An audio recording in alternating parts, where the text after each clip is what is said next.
All right, it is noon. So, hello everyone, and welcome to our Climate Smart IPM webinar. My name is Lorelei Diveder. I'm the Sustainable Communities Coordinator at the IPM Institute of North America. This webinar is hosted by the IPM Institute and is sponsored by the North Central IPM Center. If you have any questions during the webinar, feel free to add them to the chat or the Q&A, and we'll address them at the end. And then a little bit more about Dr. Tom Green. Tom has been working in IPM in agriculture and community settings for more than 40 years. He started his career working at the ground floor in apple orchards, piling prunings, and worked his way up to orchard manager before returning to school to study entomology and IPM. He founded the IPM Institute in 1998 and retired from his director role in 2020. He continues on the boards of the IPM Institute, IPM Voice, and the Heartland Health Research Alliance, providing technical services through IPM Works LLC, and operates Green Pest and Tick Control, serving a tri-state region with innovative services. He also operates an as yet unsuccessful pick your own dandelion farm in his front yard in Madison. In 2020, he received a Lifetime Achievement Award from the International IPM Symposium. And with that, I will hand it over to Tom. Well, thanks a lot, Lorelei, especially for that promotion of my pick your own dandelion farm. But the season has passed, unfortunately, so the promotion, people have to keep that in mind for next year. So, the scientific literature on climate change and pest management is really dominated by the impacts of climate change and warming on pests, insects, ticks, plant and animal diseases, weeds, wildlife. So it's really been fun to work on the other side of the coin and the benefits that IPM can offer producers of all stripes for mitigating climate change by sequestering carbon and reducing emissions, and also for mitigating climate change impacts by supporting adaptation. And that will be our focus today. So just some words of acknowledgement. This effort, the Climate Ecosystem Services and IPM Alliance, a brand new effort, came out of the IPM Voice board. We started talking about what we wanted to do a couple of years ago in terms of boosting IPM. And then Keith Pitts, another board member, and I took off and recruited Larry Elworth, Bruce Knight, and Lakeisha Odom, and then also Paul DeMorgan and Abby Dilley to help facilitate the effort. And we've had great support from the Biological Products Industry Alliance, ProFarm, and BioSeries, and the North Central IPM Center, and lots of in-kind contributions. We started the effort last fall and put together a 20-member diverse framing committee to form the initial agenda and processes for the Alliance. And one of the top priorities that came out was this Climate Smart IPM. And this project here involves a webinar and some publications that I'll talk about in a moment. And then towards the end of the webinar, I'll cover the Alliance's priorities for this particular work stream. So thanks, Lorelei, for stepping in and facilitating the webinar. Okay, well, let's dive in. So what we're going to cover is just a brief Climate Change 101. We're not all climate change scientists here, and some of us may not be familiar at all with how climate change works. So I'll spend a little bit of time on that, and then talk about where pest management and IPM fit, and then what we feel our opportunities are to pursue. So let's start just by setting the stage. So we're asking producers, farmers, ranchers, foresters, to address not only their day job, essentially, which is producing these products for us, but also to address lots of global challenges like pollinator health and climate change. And these are practices that growers implement, and it takes time and money to do so, and it provides benefits well beyond the borders of their operations, and they're not generally compensated for it. So we're adding tasks to their workday without really the support, technical assistance, or financial assistance that they are due. So I think that's a really important point to think about as we talk about climate change and everybody's desire to work on these issues and make improvements, and we need to share the load and help growers out as they're working to achieve our mutual aims. And I'll talk a little bit more about that later on. So IPM really has a lot to lend to many of these efforts, and certainly that's what the Alliance will be working on, is optimizing IPM's contributions. So, okay, climate change 101. So the climate is warming. Here we see from the year 1 AD through 2020, the observed climate surface temperatures. And that's quite a dramatic leap there. Yet it's only 2 degrees. And when you hear the news and read the papers and hear about all the things that are happening. The other day I read about how ships in the Panama Canal can't carry a full load anymore because rainfall has decreased in that region in recent years, and there's not enough fresh water to fill the locks to move the ships through, and so they're going under reduced loads. It's just it's hard to believe that little temperature increase is having such enormous impacts, yet that's what we observe. So the reconstructed temperature information, which goes back well before 1 AD, is available through studying things like tree rings and sediment cores. So there's really solid physical evidence for our climate history. And of course, the recent changes and increases in average global surface temperature have been directly observed through instrumentation. So let's move on then and look at this segment from 1850 to 2020 when these big changes occurred. So we have that bottom line, and that's simulated. Okay, so if we weren't seeing these drastic changes in surface temperature, where would we be at? And that's that green line there. But actually, we're above that line. So what's the cause of that? Well, the best evidence is human activity, and specifically changes in greenhouse gas concentrations. These are carbon dioxide, methane, nitrous oxide, plus other aerosols, ozone, and land use changes. You think about, we've got a lot more pavement and dark roofs that absorb heat rather than reflecting it. We have a lot less forest cover, and we have changes like peat burning, which changes reflectance of peatlands on a large scale. So those are the suspicions of science. Science is certainly not infallible, and something on this scale is very hard to measure, but I certainly have a lot of confidence in the science and in the scientific consensus around causes.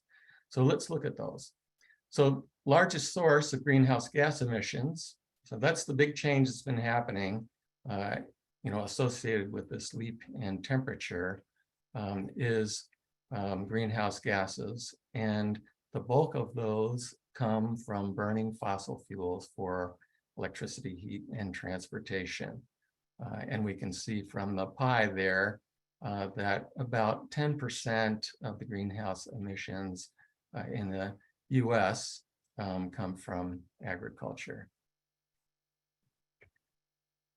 Okay, so when you look at that, two-degree change in average surface temperatures, we can see other indications in impacts of greenhouse gases in weather. And then we put those weather events together to create climate indicators. And this is what we see.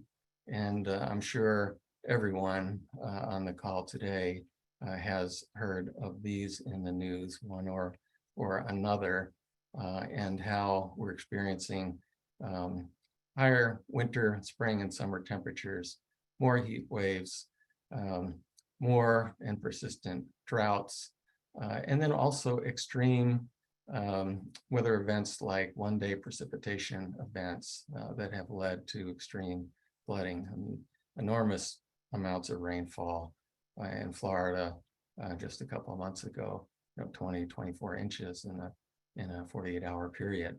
So these individual weather events are things that producers are facing in their work every season now. And then when we add them up and compile them, they present a picture of the impacts beyond that smooth climate curve that we see, and then the leap in temperatures. Okay, so another climate change concept, greenhouse gas management concept, is the idea of scopes.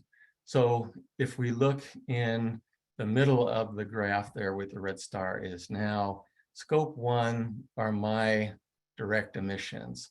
So if I'm a food company and buying from growers and selling to institutions or retailers, I've got facilities to warehouse that stuff. I've got trucks to run out and pick it up and to deliver it. And that's my scope 1 impacts. The fossil fuels I'm burning, primarily the energy that I'm using, that's my scope 1. And so that's a good place to start if I'm one of those organizations and want to work on reducing greenhouse gas emissions. So then we move on to scope 2. And so that's my energy supply chain. So if I'm a food distributor, I'm using energy in my trucks, in my facility, and maybe I'm shifting to electric trucks because when I get electric power off the grid, it's typically cleaner, produces less greenhouse gas per unit of energy than if I'm buying fossil fuel products like diesel and gas. So that's the next, logical, efficient target to work on. But then scope 3 works both ways. So that's my supply chain. So the growers of the food that I'm distributing, but also the consumers of the food and the disposers of the food that I'm distributing.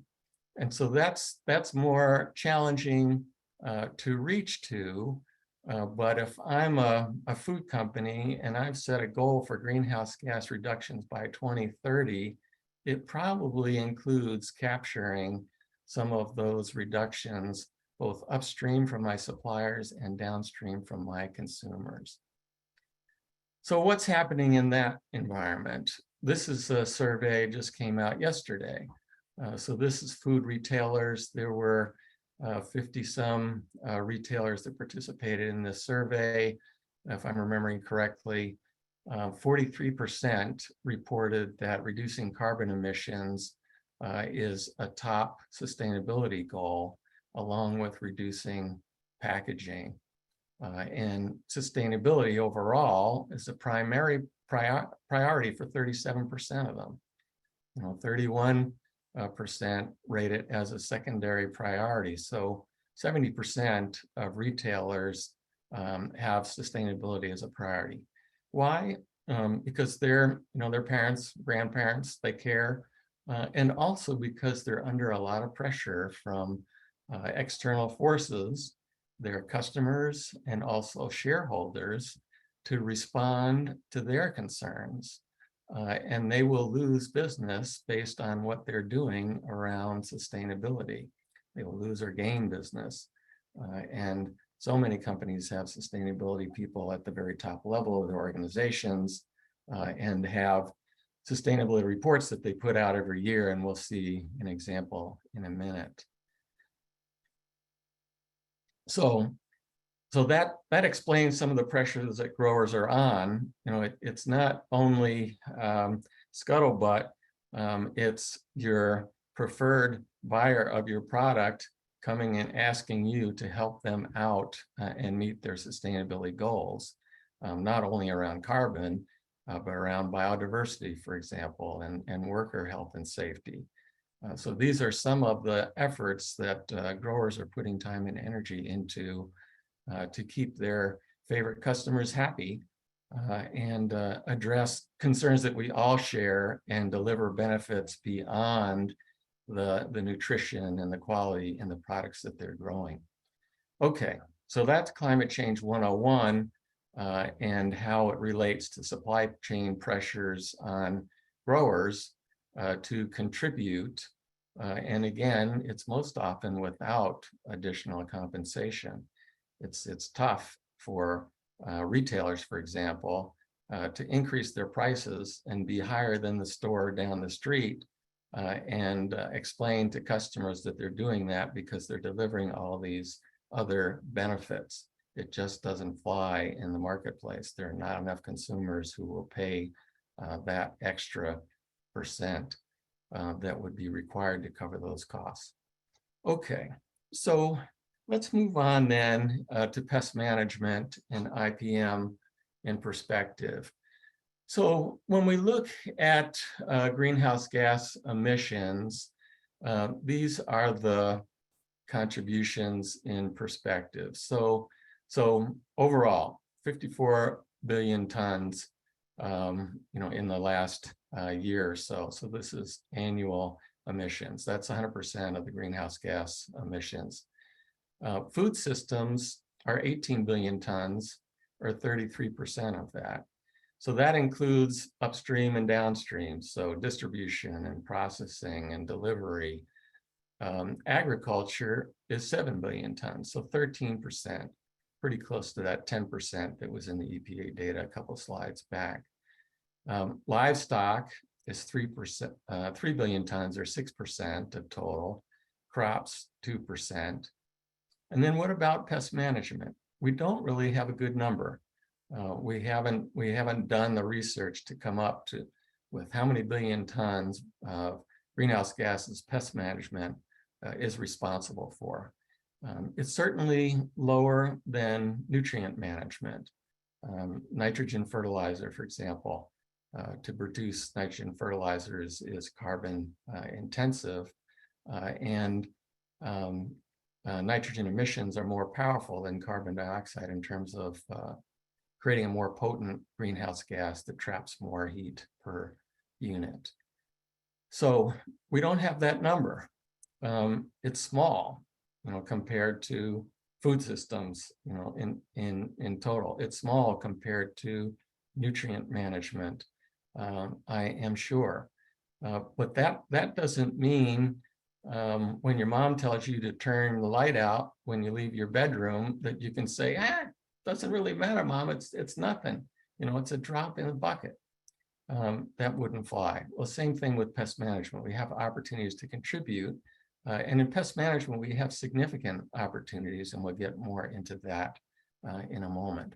So some other terms here around climate change, CO2 equivalents, that's what the abbreviation is there.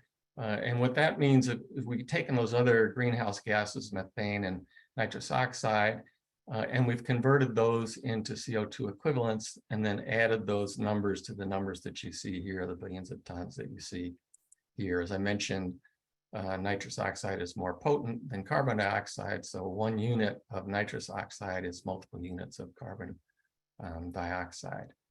That's how we do that work. And then A billion tons is metric tons, and you often see that abbreviated as gigatons. So it's the same thing as a gigaton. All right, so now let's look at the greenhouse gas projections through 2050 here. And so right now, we're about there on the scale. And then we see over in the far right-hand column, we see those differences in the food system. This is food system again, and this is global, and those different sectors. So that top section there, that's what consumers can do. And then this part is what land managers can do. And of course, many producers are also land managers. And then this is what producers can do. So the broad categories. So you'll notice pest management doesn't rate a position up there. And part of that is the size of the contribution, but also the lack of investment in research in quantifying the greenhouse contribution from pest management and the opportunities for pest management to contribute to greenhouse gas reductions. And this 2C target is what leaders from 196 countries in Paris in 2015 agreed to try to achieve, to keep the global surface temperature rise under 2 and preferably 1.5. Okay, so here's another look at the same kind of information. So the bars on the left, that's the abbreviation for land use changes. And then you can see what those are down below in the legend. And then this is downstream from agriculture is the supply chain, and then agriculture itself. And when you look at these two sets of bars, so the one in the foreground is 2000 to 2009. The one in the background is 2010 to 2019. And you can see that land use changes have really accelerated emissions in the most recent decade. Same thing with supply chain, whereas agriculture has done pretty well other than the land use change component that happens in agriculture in terms of managing that increase and slowing that increase. So that's cool. Where does IPM fit? It's not in the picture yet. All right, so let's dive into IPM then. So when we're talking about impacts of IPM, benefits of IPM on climate change, we can talk about several different categories. So adapting to climate change and mitigating impacts. So I've got a new pest in my area, and I can apply IPM to minimize my inputs and maximize my yield, which we'll see are important in reducing greenhouse gases. And I want to show you an example here, if I can encourage one of these guys to come out and say hello. Okay, so this is a Georgia thumper, and this, I believe, is the first evidence of Georgia thumpers reaching Wisconsin. It's the largest grasshopper that we have in the US, and it's just voracious. And actually, I'm just kidding. This Georgia thumper and its pair here were sent to me by a friend in Florida. He found them on his side of his house this spring when they were smaller than your pinky nail. And he shipped them up to me, and I've been feeding them greens, and they chomp away, and they're growing like crazy. And they'll be several inches long by the fall when they will expire. Fortunately, their life cycle is one season, and it'll be a lot of warming before they can survive in Wisconsin. But at some point, it might be illegal for my friend to send me Georgia thumpers up here. Because if it gets warm enough for them to survive, we're certainly not going to want them visiting our crops. Okay, so one thing we need to do more of is anticipating new pests, researching the best options, and getting them ready. We're going to experience plant and animal shifts, and we're going to need to address those. We can also shift our crops and our livestock to address changes that we're seeing, like hotter weather. We can shift planting time. So there's lots of opportunities for long practice IPM techniques to be applied to new pests and climate change impacts. We can also sequester carbon. So if we're planting cover crops or intercropping to improve biodiversity and biocontrol and weed control, we're also increasing soil organic matter content when those roots grow in the soil and when that crop decomposes. And in some cases, we're turning that entire crop into the soil. And we might be doing that for fumigation benefits by turning in mustard crops, for example. And we're also in the process then contributing to sequestration. And then reducing emissions. So traditional IPM monitoring and thresholds practiced very broadly to apply inputs only when needed. Certainly that eliminates, if you can eliminate a spray, you can eliminate those greenhouse gas emissions associated with that product, with the transport, with the storage, with the application. And then when you improve timing to maximize yield, then you're reducing the amount of greenhouse gas emissions per unit yield. And we'll show another example of that in detail on the next slide. And then, so in addition to those categories, optimizing pest management through IPM can support other efforts. So you saw rice cultivation systems on some of the prior slides as being significant greenhouse gas emitters. And we can adjust those cultivation systems to reduce those emissions. And as a consequence, we're going to have different pest issues in some cases, and we can apply IPM to solve those. Or we might be growing different feed crops to make our livestock belch less, and we can apply IPM to those alternative crops to manage pests in those systems. Okay. So here's what we're talking about in terms of increasing yield and then thus reducing the amount of emissions per unit yield. So here we're talking about a situation where we've had a yield improvement gain, and IPM told us we didn't have to make that application. So we gained 10% in yield. We saved 1.4 metric tons of CO2 equivalents per acre by not making that application. And we did that over 15 million acres.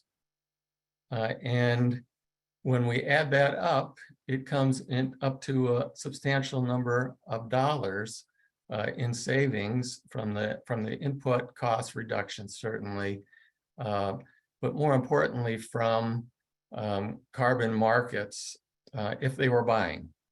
So we look at this and say, okay, well, how often does that happen? 15 million acres didn't have to make an application and they increased yield. Well, think about the soybean rust situation 15 years ago when soybean rust first came into the country, and the soybean industry was looking at the potential to have to make applications on tens of millions of acres. And the IPM pipe soybean rust alert system came into play, and very few of those acres had to be treated. because we knew where the disease was in terms of its movement from overwintering spots around the Gulf up into the soybean belt. And so we did save applications on more than that scale. So we can't really go back and capture those benefits. You know, we have to use baseline starting now in terms of carbon markets, because we don't want to be buying benefits that are already counted into our current greenhouse gas levels. That's not how it works. But if going forward, if we can build increased yield through IPM, organic, regenerative practices, and avoid applications, we can be counting that towards the reduction goals that we have for 2030, 2050, and 2100. Okay, here's another example. So here's where there's potential to substitute a lower greenhouse gas impact product. And we have 3 LCAs in the literature now, life cycle analyses, that have quantified the emission saving from using 3 different biologicals as a replacement for older synthetic chemicals. And so this input substitution applies to other things too, like augmenting your beneficials with imported predatory mites, for example. So lots of opportunities in biocontrol. Soil solarization.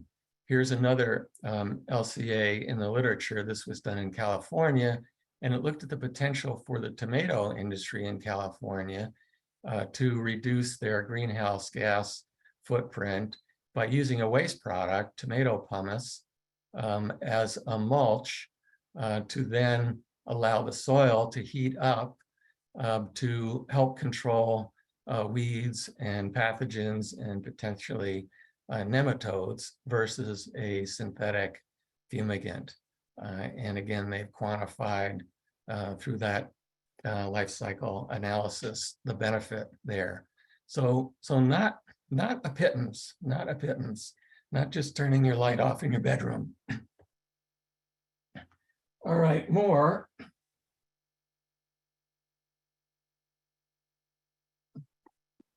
On input reductions. So we have multiple programs out there that have been tracking pesticide use and encouraging transition to lower risk alternatives, lower risk to human health, lower risk to pollinators, and encouraging IPM practices that can result in fewer input applications. So here we see a graphic from Cisco's most recent sustainability report and an annual reductions in pounds of pesticides avoided. And if we had the data, we could then calculate a pretty accurate number on what greenhouse gas emissions we're reducing from that input use reduction. However, we have very few LCAs of specific pesticides, and what's done now currently, for example, in a program like Field to Market, is to estimate that very roughly by looking at old literature and then treating pesticides by number of applications and by type of application. So with an insecticide, fungicide, herbicide, and then using that old data to come up with an estimate for that class of pesticides, and then using total number of applications of that class in a calculation. So not as accurate as it could be if we had access to more data, which we don't right now. So there are many, many applications in the IPM literature that talk about potential to save sprays using IPM. And that certainly happens in the real world. A few years ago, working with the potato industry, we worked with 3 different universities to come up with an estimate of what would growers have to be applying this season to protect their crop if they had no information about what was happening out in their field. So they weren't sampling, they weren't monitoring weather. They weren't sweep netting. They weren't taking a look at last year's history to see where the problems were.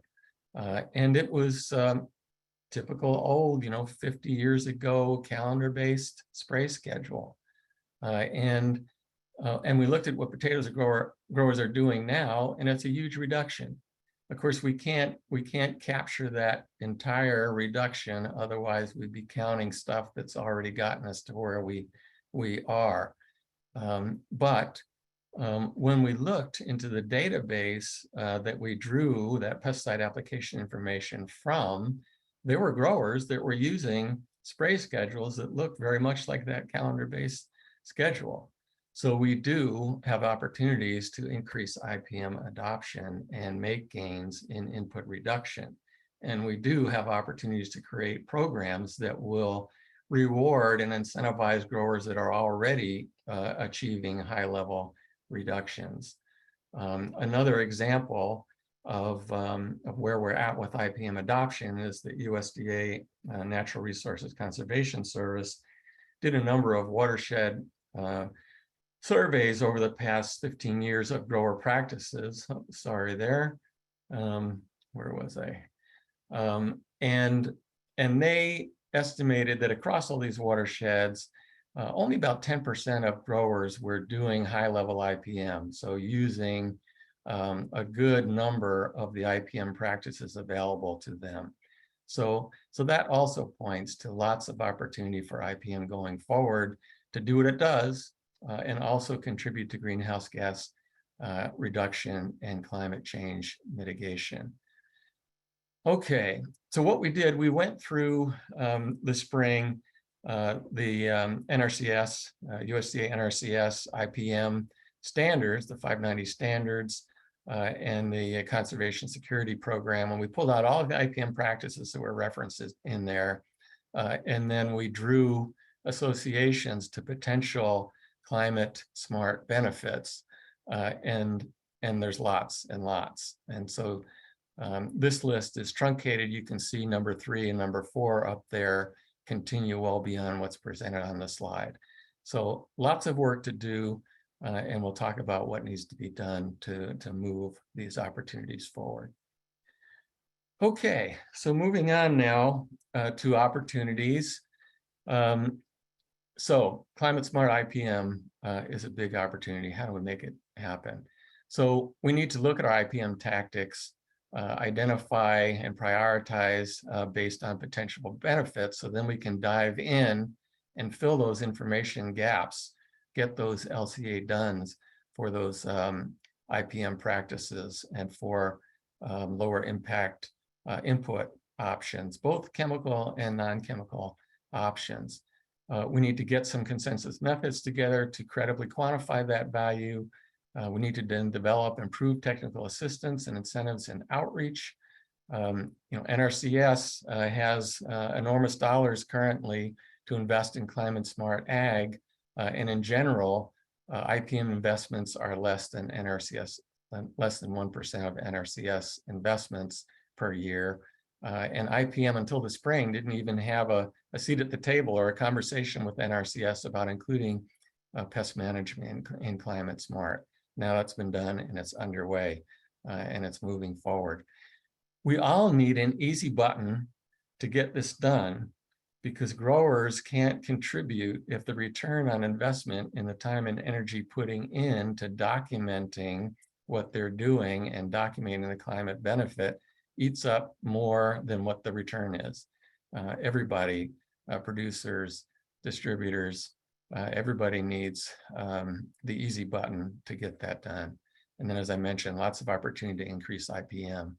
So what about organic, sustainable, and regenerative? Well, they're all using IPM tactics. Many developed in the 70s and since. IPM is a part of those programs, same as it is a sustainable and conventional ag. And if you look at the standards, you'll recognize that in there. And we all need to work together. We don't need to be creating new silos in our production systems. We all need to work together to tackle these issues and multiply our benefits. So what's the Alliance up to? So near term, as I mentioned, we want to get IPM into the big investments that are being made right now, including as part of the Inflation Reduction Act. Continue working with NRCS, and there's great receptivity there and support from organizations like the Certified Crop Advisor Program and the National Alliance of Independent Crop Consultants to get that NRCS engine working for IPM. Lots of challenges there that can be addressed. We want to get an ongoing public-private consortium together and have had some positive discussions with potential funders. So a large group, a broad group getting together, networking and communicating and sharing information so that our conservation experts in NRCS and others understand IPM better and its needs and benefits, and everybody understands what producers' needs are and crop advisors' needs are to make all of this happen. So we do have some more products coming out of this product. There'll be a new pest alert from the North Central IPM Center, a preliminary literature review and gap analysis, and a couple articles on climate smart ag. Midterm, we want to use this consortium approach to build strong working relationships with all of these sectors so that we can work more effectively together and benefit from what people are doing around climate in other areas and alert them to the opportunities that they have in IPM and get all our programs aligned, both public sector programs, but also private sector programs and EcoSmart market opportunities, not only for climate, but for the other areas that IPM can contribute to. We want to work on refreshing federal IPM programs. Last time it happened was after the Food Quality Protection Act 25 years ago. A lot of those programs that helped growers make the transition as EPA was cutting down the list of tools by reducing the high risk organophosphates and carbamates. A lot of those programs that were put in place to support growers are gone and they've not been replaced. And long-term, we want to be actively managing our U.S. ag portfolio, IPM portfolio. We don't have a body that does that, a broad multi-sector body that does that, whereas other interests certainly do. Organic and sustainable, for example, have a great advocacy organization based in DC. So I think that's it. And I didn't include the citations here, but we will make a PDF of the presentation available that will include citations. The recorded webinar will be available on demand. And then once these other resources are in place, you'll receive a notice, and we'll also be broadcasting that more widely as well. Very interested in hearing from you now. And in the future, there are our emails, Larry and mine as chairs, current chairs of the Alliance. Look forward to hearing from you. Look forward to hearing if you're interested in participating or supporting the Alliance, interested in fielding any questions that you have. So I think, Lorelei, you've got some of those organized perhaps. Yes, I do. So we've got our first question is from Sushmita. Their group is planning to work on climate smart farmer field school at a farm level. How can they work effectively in collaboration with farmers? And if you have, please share the experience of climate smart agriculture with farmers. Cool. Yeah, so certainly there's a lot out there in the literature about farmer field schools in developing countries and mechanics for that.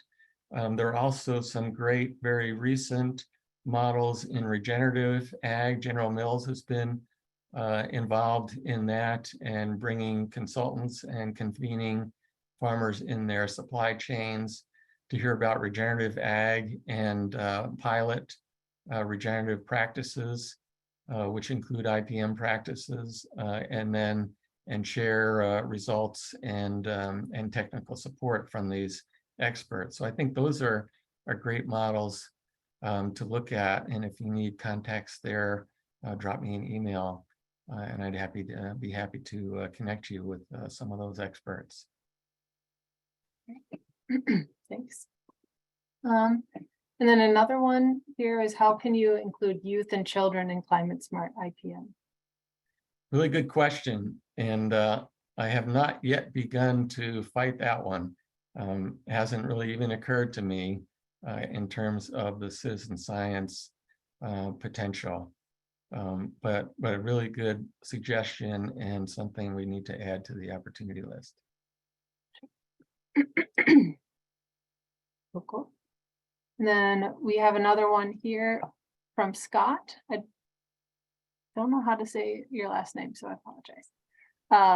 He is an ex-official member of the state CCA board. How do they get more crop advisors to obtain their certification? And do they need to start including more climate change material, or may need to change in planting dates on a regular basis as well to combat? Yeah, really good question. So the CCA program, for those who may not be familiar, there are about 11,000 certified crop advisors around the world. The program is operated within the Agronomy Society, and it's a really great program. The majority of certified crop advisors work in ag retail, so they are working with farmers of all types, day in and day out, and helping them produce successful crops. It's a rigorous program with a tough exam to pass, so it's a high bar, and that limits participation. I know that some ag retailers provide incentives for their employees who achieve certified crop advisor status. Actually, I approached the CCA program. I've done a number of webinars and podcasts and articles for the Crops and Soils magazine. And I approached them early this spring about, hey, let's do an article and a webinar and a podcast on this topic, but the timing just didn't work well to get this done. We had to complete this project in a shorter time horizon than they could work in to do that, but certainly interested, and will continue to offer that. I've been a certified crop advisor since 2007. It's a real meaningful distinction that I'm proud of, and there's a real opportunity that CCA program is working on to work with NRCS to get the technical service provider program revamped so that it is working, and that CCAs who have to pass an exam in IPM and get continuing education credits in IPM can work with growers to obtain those NRCS technical and financial assistance that really can make a huge difference. And I've seen that in my own work. All right. And then another quick one, is the NRCS watershed survey publicly available? Yes. So if you just Google USDA NRCS CEAP, CEAP, you will find the library of reports. And what they did, they intensively surveyed producers, and it covers a wide range of issues, including pest management. And in the pest management arena, the survey asked a bunch of questions on what those particular growers were doing, and then they categorized response levels as to low, medium, and high IPM, and that's where that 10% high-level IPM comes from. Yeah, it's a great data set. And then they took those adoption numbers and quantified the benefits of those adoption levels. So it's really interesting reading. And more than a dozen watersheds across the country have been done, some of them more than once. And then let's see here. This one's from Mohammed. Do we need to encourage a climate tax in the United States on the commercial growers who are not practicing IPM at the farm level or at their farm levels? So I won't touch that that fire. I think we're already making a good amount of progress in the US. When you look globally at the progress countries are making towards their Paris climate commitments, we're not doing so good. The US, European Union are some of the best performers. And I just read an article yesterday that talked about how this Inflation Reduction Act investments that the government has made is really spurring a lot of projects across the country already. So I'm optimistic that we don't need to do that yet. What do you do in a situation where it's a minority of farmers are responsible for the majority of impacts, and you talked yourself blue in the face? That happens, and certainly there are opportunities to work with those farmers, find out what the problems are, and address them. But then there are dead ends. And same thing in community IPM when I'm doing pest control with people, and I'm like, well, the reason you have rats is because of your trash handling practices, and we need to get those changed. There's only so much that I can do as an outside person to get them to make the changes that would really make a difference. Sometimes we just get stuck. And so what do we do in those situations? Do you call the health department and rat them out, literally, and have them come and issue a citation? Haven't done that so far.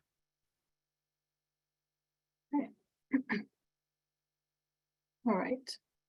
And then, do you have any thoughts on how to address the chemical industry having longer term studies and thus producers are more willing to adopt and use?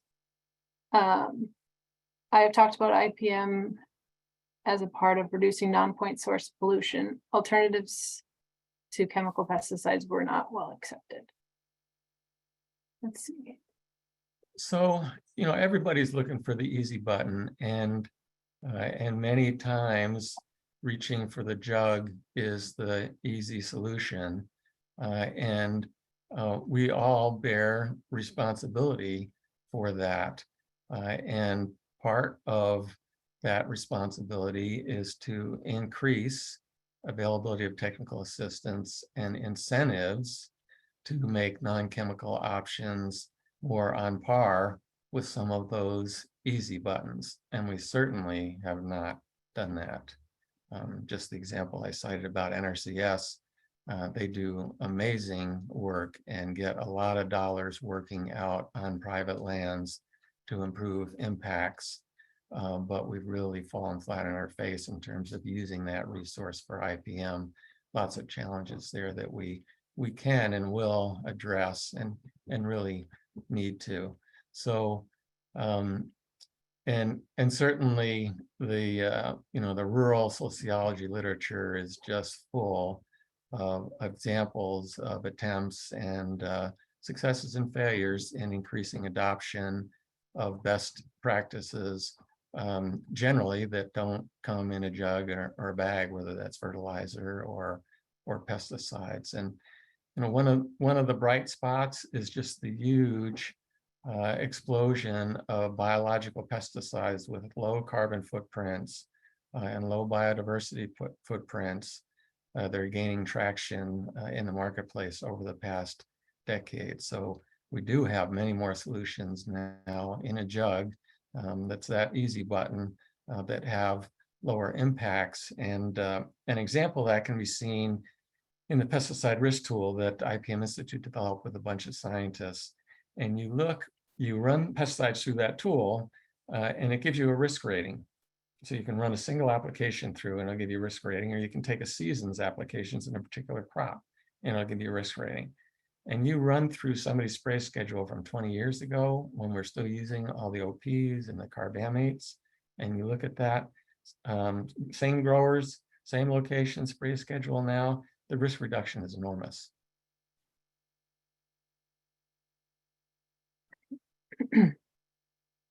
All right, thanks. This one is from Clint. Will supply chain on farm IPM transparency be something that the food value chain continues to pursue to document advancement and inform the consumer? So that's a really good comment. I'm thinking back to the Cisco program. So when I started the IPM Institute in 1998, Cisco was one of the first companies that came knocking on the door and said, hey, can you help us put together an IPM program? We want to start talking to consumers and the public and shareholders about what we're doing to reduce pesticide use. Prior to that, I'd been talking myself blue in the face, talking to lots of food companies and hearing, oh my God, we don't want to mention pesticides. We're not going to bring that one up. And here was Cisco sticking their neck out. And that's been one of the grower comments over the years, is that they're doing all this work for Cisco, and we're generating these great numbers and nobody hears about it. And that started to change in the last decade. And we went from a really technical, boring presentation of the sustainability data every year to a really nice presentation on their website. And because it's such a driver of consumers leaving brand loyalties behind because of what companies are failing to do around sustainability, and going to other brands because of what they're doing around sustainability, I think that is just going to continue to happen. And it's a real bright spot, and it's really helping the US make progress towards the Paris goals, and other countries don't necessarily have that private sector activity going out there to try to capture these good news stories and get them out to retain that market share. All right. I think that's the end of our questions that were prepared there. Do you have any parting words, I suppose, before we wrap it up? Well, I really appreciate the response that we had to this webinar. We announced it last week. This was a really short-term project funded by the North Central IPM Center, and today is the last day of our performance period of the project. And so we got this one in under the wire, and it was really great to see the response. And before last fall, I had never really even thought about this angle. I had certainly read a lot about pest impacts or climate change impact on pests, and how we're going to be dealing with Georgia thumpers in New Jersey. And this whole aspect is a much more positive approach and an actionable approach, and really have enjoyed digging into it, and look forward to sharing these other resources that we're developing and sharing more about the work of the Alliance as that starts to build. So thanks, everybody, and thanks, Lorelei, for your help. No problem. Thank you.